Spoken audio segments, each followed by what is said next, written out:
Cute little Wangshan family want to be queen का next part start करते हैं। Let's start. अब निमंत्रण का कार्य स्टार्ट हुआ और निमंत्रण का काम दो प्यारे छोटे खरगोशों ने शुरू किया। वे शुयांग के साथ सबसे पहले राजकुमार के निवास पर गए। जैसे कि विंग ने अनुमान लगाया था, उसे सहमत होने में एक सेकंड भी नहीं लगा। खैर, वह अपनी ब्यूटी से मिलेगा, ऐसा अद्भुत अवसर कैसे खो सकता है। उसके चेहरे पर खुशी दिखाई दे रही थी। वहीं युवान और एजिन उसे अजीब तरह से देख रहे थे। हाई क्वान ने शुयांग के हाथ से निमंत्रण पत्र लेते हुए कहा, मैं ज़रूर आऊँगा और आप चिंता मत करें, मैं उन दोनों राजकुमारों को भी अपने साथ ले आऊँगा। ऐसा कहते हुए उसने दूसरे राजकुमार और चौथे राजकुमार का निमंत्रण पत्र भी ले लिया। वहीं शुयांग ने अपने मन में कहा, मैं तुम्हें अपनी छोटी बहन को छूने भी नहीं दूंगा, यू बास्टर्ड राजकुमार। वहीं एजिन ने थोड़ा वो करते हुए कहा, अब हम चलते हैं भाई। युवान ने भी वो किया। वहीं डेजी पवेलियन पे वो तीनों अब डेजी पवेलियन में पहुंचे और सिजोई उनके सामने आया और थोड़ा सा झुका। वहीं उन दोनों को अपनी मदर यानी विंग की बात याद आई। उसने कहा था कि अपने तीसरे भाई के साथ अतिरिक्त स्नेह दिखाना। वो दोनों राजकुमार जल्दी ही सिजोई की ओर दौड़े और उसके पास बैठ गए और उसके हाथ को पकड़ा। युवान ने सिजोई की हथेली पर अपनी गाल रगड़ते हुए कहा, काका आप बहुत सुंदर और दयालु हो। वहीं एजिन ने भी उसके हाथ को पकड़ा और कहा, हम काका से बहुत प्यार करते हैं। वहीं युवान ने कहा, हाँ युवान सिजोई काका से बहुत ज़्यादा प्यार करता है। वहीं सिजोई ये सब कुछ देखकर थोड़ा घबराया था। रियली? उसने अपने लाल गालों से दूसरी ओर देखते हुए कहा, क्या तुम दोनों हमारे बड़े काका को सबसे ज़्यादा प्यार करते हो या मुझे? उन दोनों ने तुरंत अपना सर हिलाया और कहा, हम सिजोई काका को ज़्यादा प्यार करते हैं। तभी कमरे में एचा आई और उसने कहा, अन्यो वे मुझे सबसे ज़्यादा प्यार करते हैं। युवान और एजिन एचा को देखते ही उसकी ओर दौड़े और सीजिए कहते हुए उसे गले लगा लिया। वहीं सिजोई उन्हें देख रहा था और उसका दिल तेजी से धड़क रहा था। उसने अपने आप से कहा, आज मुझे अचानक भाई बहनों के साथ घर जैसा महसूस क्यों हो रहा है। हाँ, चाहे हम अपने भाई बहनों से कितने भी परेशान क्यों ना हों, लेकिन अंत में वो अभी भी हमारे भाई बहन हैं और हम किसी भी चीज़ से ज़्यादा उनसे प्यार करते हैं, क्योंकि वे सभी कठिन परिस्थितियों में हमारा साथ देते हैं। वहीं रोज पवेलियन में उसमें 16 में से एक ओमेगा दो खरगोशों के सामने बैठा था, जो एक बच्चे की तरह मुस्कान दे रहे थे और वह उन्हें देखते हुए उसकी हथेली पर झुक गई। वहीं युवान ने अपनी बेबी स्माइल के साथ कहा, क्या आप आओगी ना सीजिए? लंचिंग ने सोचते हुए कहा, एजिन ने अपना पपी फेस बनाते हुए कहा, प्लीज़ सीजिए, वो पत्नी विंग एक महान शिव है, आप अगर नहीं आओगे तो आप चूक जाओगे उनके हाथ के भोजन को। लांचिंग ने अपनी भौहें ऊपर उठाई और अपने मन में कहा, पहली बार किसी राजकुमार को अपनी माँ के अलावा किसी अन्य उपपत्नी के प्रति इतना स्नेह दिखाते देखा है। ये दिलचस्प है। अब तो बेशक मुझे ये देखने की ज़रूरत है कि आखिर ये उपपत्नी विंग है कौन। लांचिंग ने मुस्कुराते हुए कहा, ठीक है मैं आऊँगी। दोनों ने लांचिंग को गले लगा लिया और कहा, थैंक यू सीजिए। वहीं जी अपने मन में सोची, अब मैं क्या करूं, अब मुझे इनकी इस प्रतिक्रिया का क्या जवाब देना चाहिए। उसने भी उन दोनों छोटे राजकुमारों को अपने गले लगा लिया। तो चलिए जान लेते हैं लांचिंग के बारे में। लांचिंग लान साम्राज्य की पहली राजकुमारी और वांगजी और उपपत्नी जिया की पहली संतान और एक ओमेगा है। वह जल्द ही 17 साल की होने वाली है और सभी भाई बहनों में सबसे बड़ी है।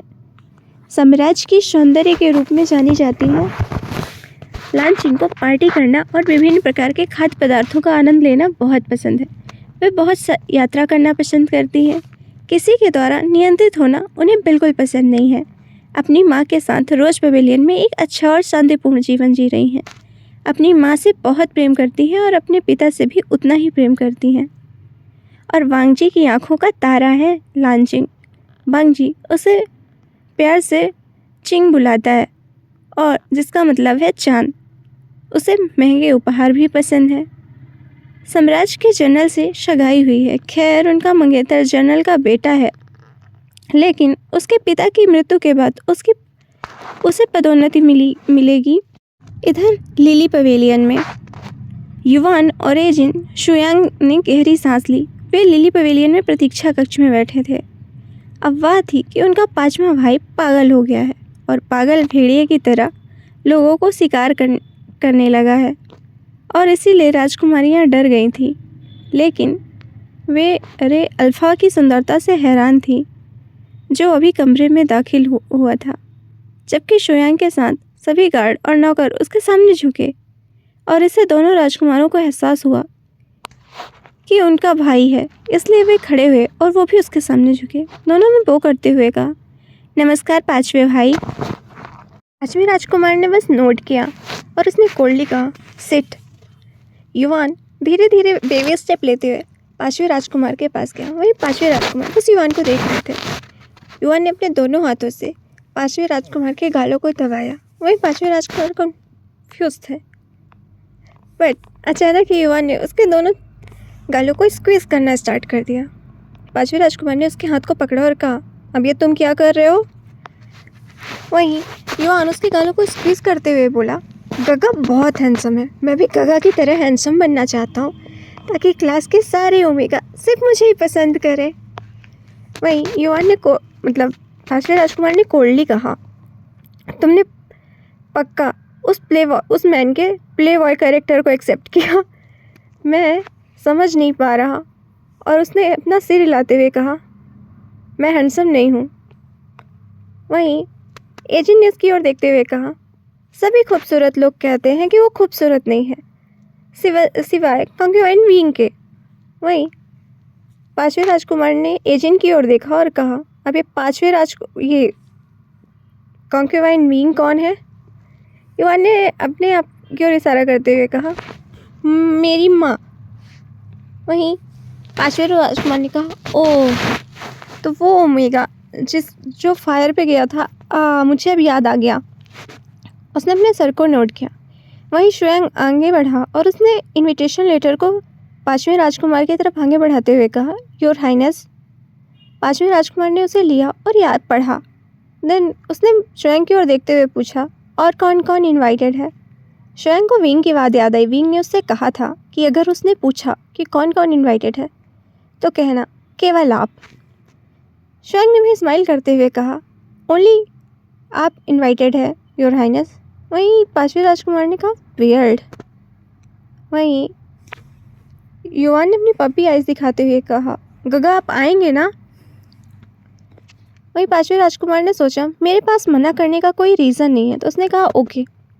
वहीं शुयांग ने स्माइल करते हुए कहा, तो अब हमें चलना चाहिए राजकुमार। तो दोनों राजकुमार ने पांचवें राजकुमार को पकड़ते हुए कहा, आप जाइए शुयांगा, हम नहीं आएंगे। वहीं एजिन ने भी कहा, मैं भी। वहीं पांचवें राजकुमार ने अपने हाथ को जर्क करते हुए कहा, मेरे हाथ को छोड़ो और जाओ यहाँ से। वहीं उन दोनों ने अपनी पपी आइज दिखाई और कहा, गगा क्या आप हमसे हेट करते हैं? गगा आप नहीं चाहते कि हम यहाँ रहें, बट आप हमसे हेट क्यों करते हैं? हम तो आपसे पहली बार मिले हैं ना। और दोनों रोने लगे।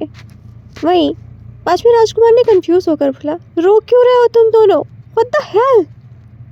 वहीं एजिन ने कहा, देखिए आप हमें कर्ज कर रहे हैं, और तेज तेज रोना स्टार्ट कर दिया। वहीं पांचवें राजकुमार कंफ्यूज थे। उसने उन दोनों की ओर देखते हुए कहा, अच्छा ठीक है, तुम दोनों यहाँ रुक जाओ।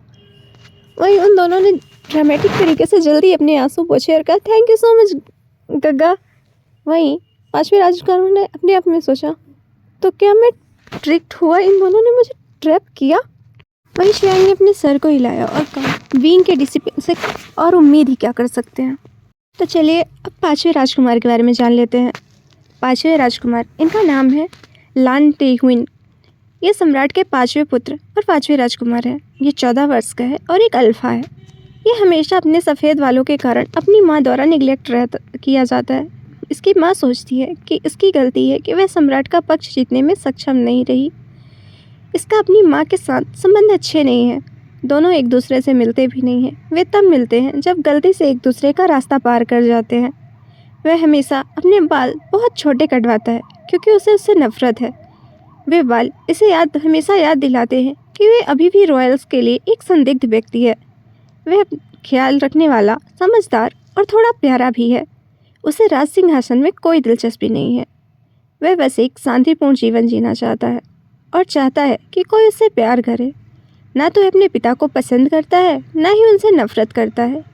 एक व्यापारिक रिश्ते की तरह उसका अपने पिता के साथ रिश्ता है। इधर जैस्मिन पवेलियन में आज बीइंग के लिए बहुत कठिन दिन था। उसे पूरे 10 या उससे अधिक लोगों के लिए खाना बनाना था और विभिन्न प्रकार के भोजन पकाने के बाद वह आधा मर्द हो चुका था। सभी चीज़ें पकाने के बाद और यह पुष्टि होने के बाद सब ठीक है, वह अपने कमरे में गया और कुछ समय के लिए बिस्तर पर लेट गया और फिर उठकर एक अच्छे से स्नान किया और अपने शरीर को साफ किया और खूबसूरती से तैयार हो गया। बीइंग दर्पण में देख रहा था और कुछ बहुत गंभीरता से सोच रहा था। बीइंग एक गंभीर प्रकार का व्यक्ति नहीं है, लेकिन यह उसे सोचने पर मजबूर कर रहा था। वह इस व्यक्ति को खोना नहीं चाहता।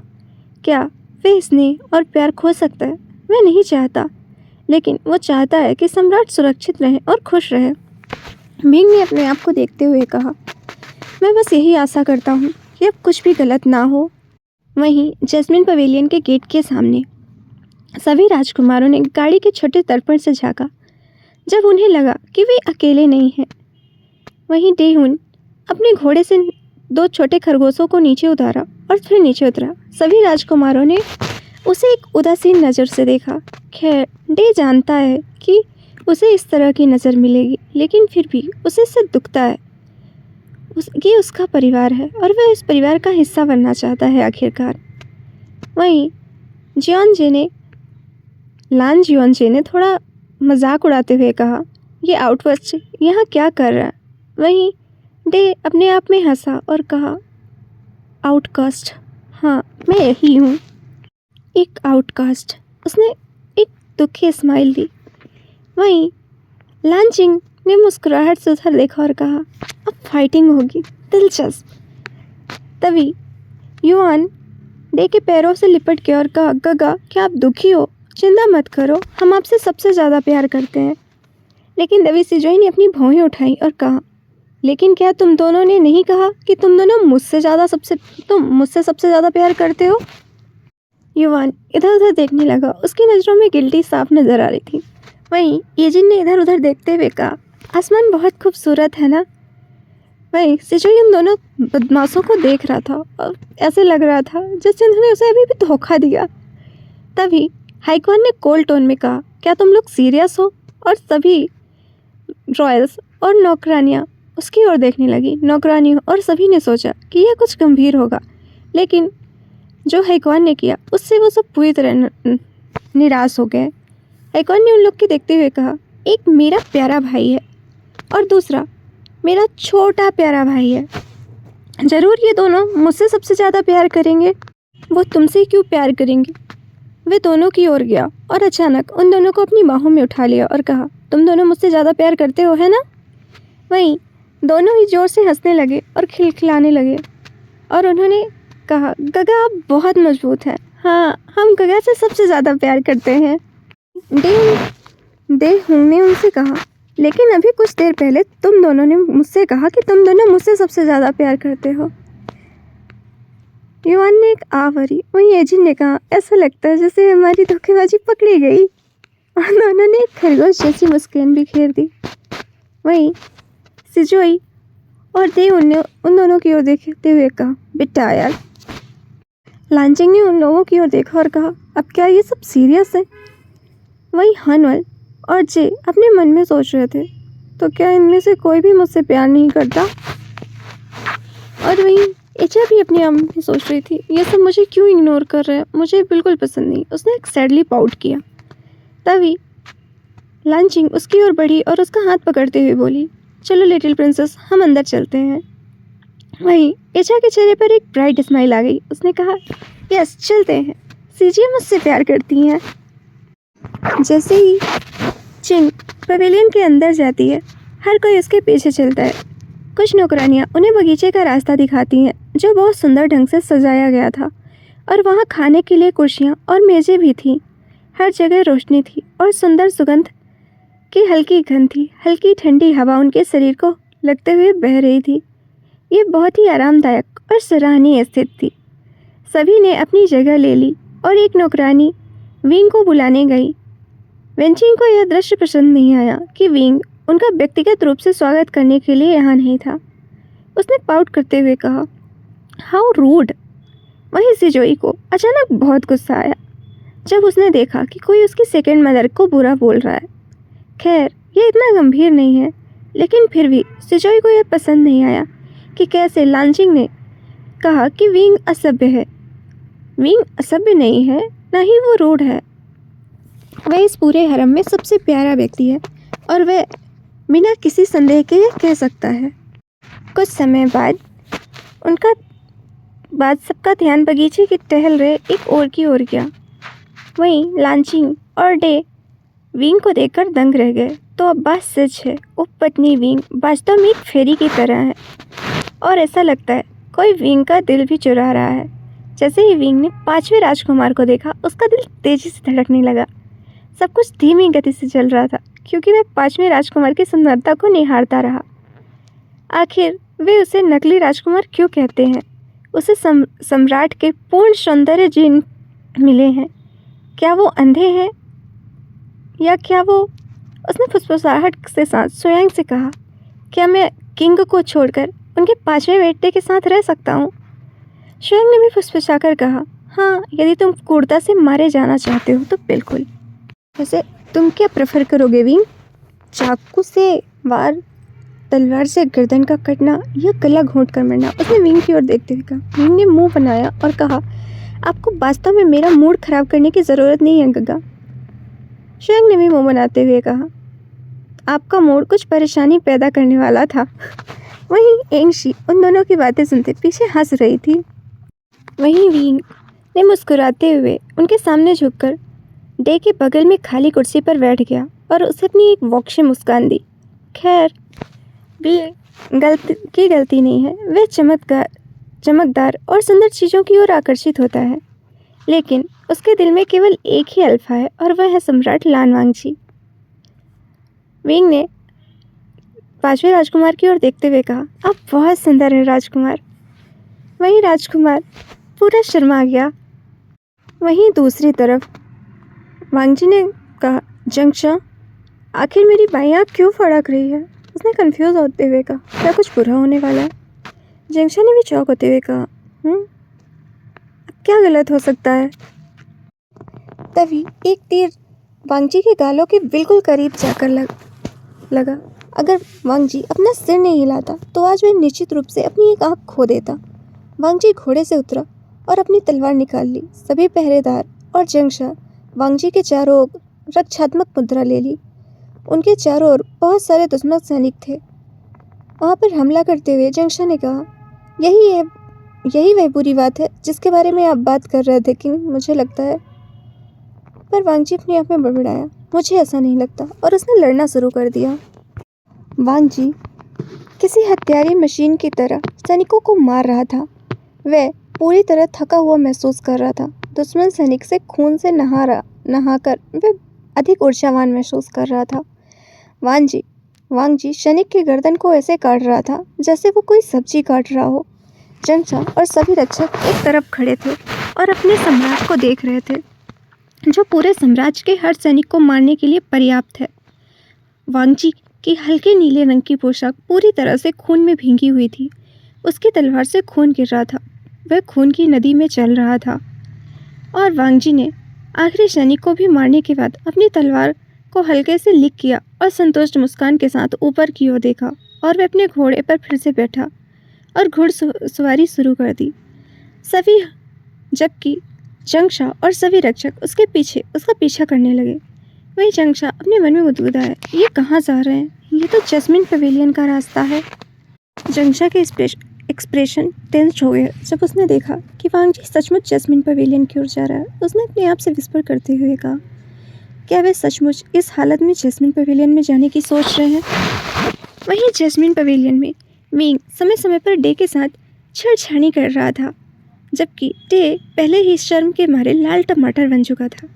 खैर, विंग उसका प्रेमी बनने के विचार से उसके साथ कोई फ्लर्टिंग नहीं कर रहा था, बल्कि वह उसे यह एहसास दिलाना चाहता था कि वह कितना सुंदर और खूबसूरत है। विंग जानता है कि डे को उसकी शक्ल पसंद नहीं है। उसे उसके दिखने के तरीके से नफरत है और इसके अलावा वह सोचता है कि वह बदसूरत है, जो कि पूरी तरह से बकवास है। डे ने कोल्ड टोन में कहा, क्या आप मुझ पर दया कर रहे हो क्योंकि मैं बदसूरत हूँ? विंग ने 5वें राजकुमार से कहा, बकवास। तभी वहाँ पर पूरी तरह से खून से भींगा हुआ भांगची आ गया और उसने कहा, क्या बकवास है? पूरे बगीचे में खून की तेज गंध फैल गई। हानुअल इतनी तेजी से युवान और एजिन की आंखों को ढकने लगा। वहीं लांचिंग ने जल्दी ही एचा को अपनी बाह में खींच लिया ताकि वह अपने सामने इस ब्लड थ्रस्टी मॉन्स्टर को ना देख सके। सच बताएं तो वांगजी की इस हालत को देखकर हर कोई डर गया था। उसकी उपस्थिति से सभी का दम घुट रहा था। खून की तेज गंध से विंग को उल्टी जैसा महसूस हो रहा था। विंग किसी तरह वांगजी की ओर चला और उसके सामने खड़ा हो गया। वांगजी ने बच्चों की तरह देखा और फिर विंग की ओर देखते हुए कहा, ये यहाँ क्या कर रहे हैं? विंग ने कोल्ड टोन में कहा, मेरे साथ चलो। उसने वांगजी का हाथ पकड़ा और उसे खींचकर वहाँ से ले गया। वहीं लांचिंग अपने पिता का ये रूप देखकर थोड़ा काँप उठी। यह डरावना था, बहुत डरावना। वांगजी का ब्लड थ्रस्टी रूप मॉन्स्टर के रूप में लग रहा था। उसके चेहरे पर खून था, उसके कपड़े पर सूखा खून, उसकी खूनी तलवार। यह वांगजी का डरावना रूप था और शायद यह पहली बार था जब बच्चों ने अपने पिता को ऐसी पोशाक में देखा था। लान डेहुन को उल्टी जैसा महसूस होने लगा। वो उठकर खड़ा हुआ और वहाँ से जाते हुए कहा, I'm sorry। वहीं जे, जो कि एक डॉक्टर की पढ़ाई कर रहा है, उसने उसकी ओर देखा और कहा, एक सेकेंड, और वो भी उसके पीछे चल दिया। इधर पवेलियन के अंदर विंग और वांगजी बड़े वाटटब में थे, जो लगभग एक मध्यम आकार के कमरे के पर आकार का था। वाटटब खुले आसमान के नीचे पवेलियन के पीछे की तरफ रखा था। बाथटब के चारों ओर कई पर्दे थे, जिसमें व्यक्ति को छिपा सके। कई नौकरानियां और गार्ड थोड़ी दूरी पर खड़े थे, जो नीचे देख रहे थे। विंग एक कोल्ड भाव से वांगजी के शरीर को रगड़ रहा था, जबकि वांगजी उससे माफ़ी मांगने वाले भाव से देख रहा था। उसने अपने फेस बनाते हुए कहा, I'm sorry ना विंग, मुझे नहीं पता था कि बच्चे यहाँ हैं। विंग ने कोल्ड टोन में कहा, बच्चों के बारे में भूल जाओ। खून से लथपथ होकर मेरे मंडप में आप आने की आपकी हिम्मत भी कैसे हुई? विंग ने उसके वेस्ट को गले लगाते हुए कहा, I'm sorry, प्लीज़ मुझे माफ़ कर दो ना मम्मी। विंग ने कोल्ड टोन में कहा, नहीं, मैं नहीं करूँगा। वांगजी ने अपनी पपी आइज दिखाते हुए कहा, पर क्यों? I'm sorry ना, मैं दोबारा ऐसी चीज़ें नहीं करूँगा। मैं फिर कभी भी खून की एक बूंद लेकर आपके पवेलियन में नहीं आऊँगा। उसने अपनी पपी आइज विंग को दिखाई। प्लीज़ मुझे माफ़ कर दो। विंग ने दूसरी ओर देखना स्टार्ट कर दिया और अपने आप में कहा, मैं अब इस बेवकूफ़ी भरे जाल में नहीं फंसने वाला। वहीं वांगजी ने पाउट किया और एक उदास बच्ची वाली आवाज़ में कहा, मम्मी अब मुझसे प्यार नहीं करती। वहीं विंग अभी भी दूसरी ओर देख रहा था। वांगजी ने अपने गाल विंग की वेस्ट पर रफ करना स्टार्ट किया। I'm sorry, प्लीज़, मैं अपनी भावनाओं पर नियंत्रण नहीं रख पाया। मैं बस तुम्हें गले लगाना चाहता था और खुद को शांत करना चाहता था। उसने विंग की कमर को गले लगाए हुए कहा, मैं खून को देखकर अपने नियंत्रण से बाहर हो गया। मुझे सच में बहुत दुख है। वांगजी उसकी आंखों से गर्म आंसू बह रहे थे। वहीं विंग ने वांगजी की ओर देखा और उसके चेहरे को कप करते हुए कहा, क्या आप रो रहे हैं किंग? वांगजी ने साइलेंटली रोते हुए कहा, I'm sorry, मुझे खुद दयनीय महसूस होता है जब मैं खुद से नियंत्रण खो देता हूँ। मैं एक ब्लड थर्स्टी मॉन्स्टर बन जाता हूँ और मुझे खुद से नफरत है। वो फूट फूट कर रोने लगा।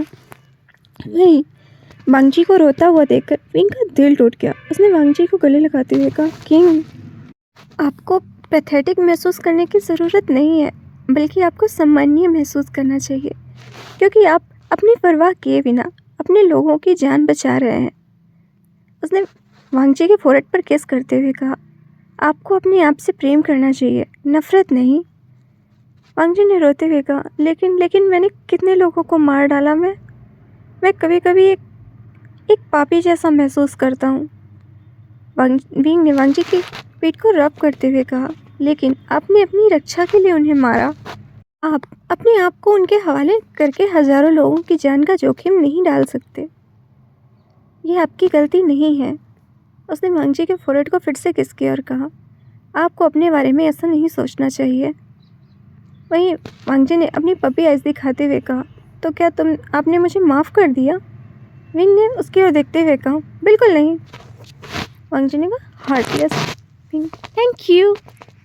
वहीं दूसरी तरफ जे डे के पीछे चला गया ताकि वह अपनी आंखें बंद करके एक खंभे पर टिका हुआ देख सके। डे अपने घुटनों को सहलाते हुए खंभे पर फिसलता अपना चेहरा छिपाते हुए जे उसके पास गया और उसके बगल में बैठ गया और कुछ नहीं बोला और डे ने भी कुछ नहीं कहा। खैर कुछ समय बाद डे ने जे की ओर देखा जो तारों की ओर देख रहा था। डे थोड़ा उलझन में था कि जे यहाँ क्यों है।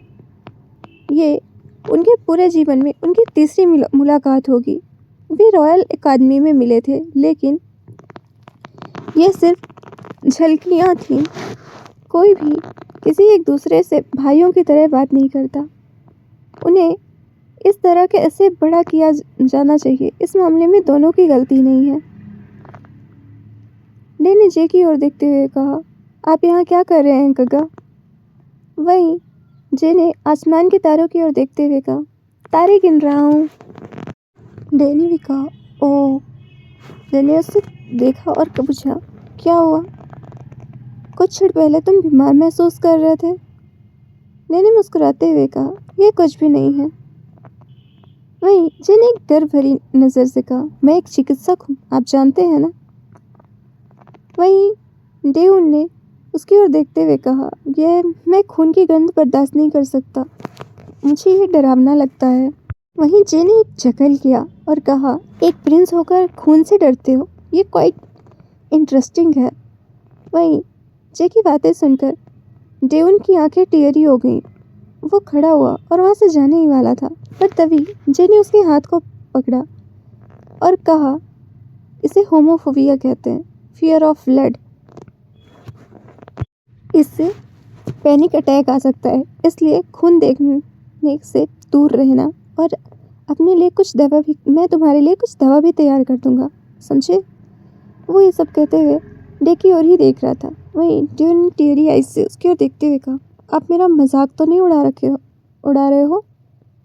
जिन्हें उसकी ओर देखते हुए कहा, मैं क्यों उड़ाऊंगा? हर किसी को समस्या है और आप इससे अलग नहीं है। वो खड़ा हुआ और उसने कहा, थोड़ी ताज़ी हवा लो और वापस आना। जिन्हें जाते हुए कहा, ताज़ी हवा तुम्हें काम डाउन में होने में मदद करेगी। वहीं डे ने एक स्माइल की और उसने मम्बल करते हुए कहा, बड़े भाई का होना इतना बुरा भी नहीं है। और दूसरी ओर विंग और वांगजी एक साथ स्नान करने के बाद वांगजी और विंग तैयार होकर बगीचे की ओर चल पड़े। जाते समय वांगजी विंग से माफ़ी मांग रहा था और उसे अपनी पप्पी जैसी आइज दिखा रहा था, लेकिन इससे कोई मदद नहीं होने वाली। एक कॉन्क्यूमेंट के सामने इस ब्लड थर्स्टी मॉन्स्टर को एक पपी जैसा व्यवहार करते देख सभी पहरेदार काफ़ी हैरान थे। कुछ तो उसे आलोचनात्मक नज़र से देख रहे थे, यह सोचकर कि कहीं वह उनका असली सम्राट तो नहीं है। लेकिन क्या इन सब बातों का वांगजी पर कोई प्रभाव हो रहा था? बिल्कुल नहीं।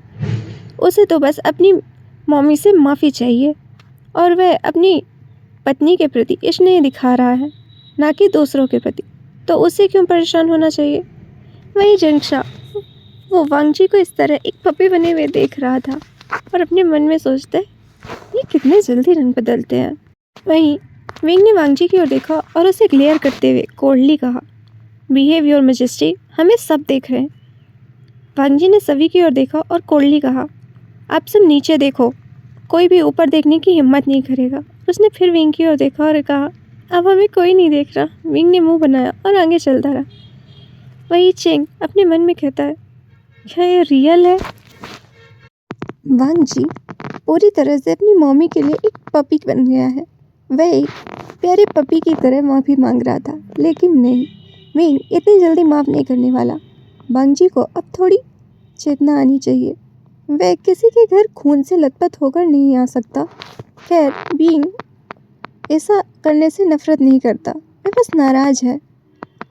वांगजी पूरी तरह से लापरवाह है। वह अन्य बच्चों के बारे में नहीं जानता, लेकिन युवान हमेशा विंग के साथ रहता है। अपने प्यारे पिता को इस तरह देखकर उसकी क्या प्रतिक्रिया होगी? वह बच्चा पहले जैसा कभी नहीं होगा। वह सदमे में होगा और वह अपने पिता से डरेगा। यह सच है। वहीं वांग जी अपनी पपी आइज दिखाते हुए विंग से बोला, प्लीज़ मैं ऐसा दोबारा नहीं करूँगा। मैं यहाँ कभी ऐसे नहीं आऊँगा। विंग पीछे मुड़कर देखा। वांग जी उसे अपनी पपी आइज दिखा रहा था। विंग ने अपने हाथ उसके गर्दन के चारों ओर डालते हुए कहा, क्या आप जानते हैं कि आपकी गलती क्या है किंग? वांग जी ने अपनी बाहें विंग के कमर में लगाते हुए कहा, खून के साथ यहाँ आना। विंग ने उसके सर पर अपने सर से एक मारा। देन विंग उससे दूर होते हुए बोला, आपने अपना मौका खो दिया। वहीं वांग जी फिर से उसके पीछे चलते हुए शुरू किया, मॉमी। वहीं जंगशा जो सब देख रहा था और